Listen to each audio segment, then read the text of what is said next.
Hi అండి. అందరికీ వందనాలు. యవనస్తుల కోసం నేను చెప్పే మాటలు ఏ ఒక్క యవనస్తుడు హృదయానికి తాకినా వారి జీవితాలకి ఎంతో మేలుకరం. దేవుని మాటలు వారి ఆత్మీయ జీవితాలకు ఆశీర్వాదకరం. యవనస్తులు మరి ముఖ్యంగా తెలుసుకోవాల్సింది ఏంటంటే, మగపిల్లలు ఆడవారితో స్నేహం చేయడం, అమ్మాయిలు అబ్బాయిలతో స్నేహం చేయడం కాదు. మీరు పరిశుద్ధులతో స్నేహం చేయండి. అది మిమ్మల్ని ఆత్మీయతలో ఎదగడానికి ఎంతగానో ఉపయోగపడుతుంది. అలానే మీకున్న బలాన్ని బట్టి మీరు అతిశయపడడం కాదు. దేవాది దేవుడు ప్రత్యేకంగా మీ యవ్వన కాలాన్ని ఆయన కొరకే సృష్టించుకున్నాడు. ఎందుకంటే యవ్వన కాలమున యెహోవా కాడిని మోయుట నరునికి ఎంతో మేలు. మనము ఆయన వారము. ది గ్రేట్ అలెగ్జాండర్ను చూడండి. ఆయన ప్రపంచాన్ని సాధించాడు. తన యవ్వన బలాన్ని తన గెలుపుకై వినియోగించాడు. ప్రపంచాన్ని జయించాడు.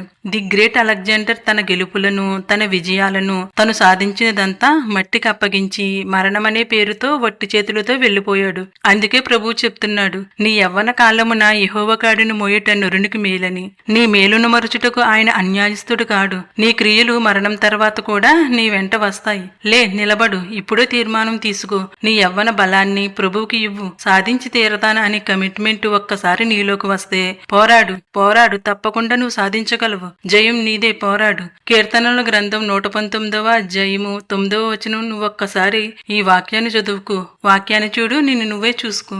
నీ యవ్వనాన్ని దేవుని మాటలతో అందంగా అలంకరించుకో. దేవుడు ఈ మాటలు మీ హృదయంలో ఫలింపజేయునుగాక. దేవుడు మీ అందరినీ దీవించి ఆశీర్వదించునుగాక. ఆమెన్.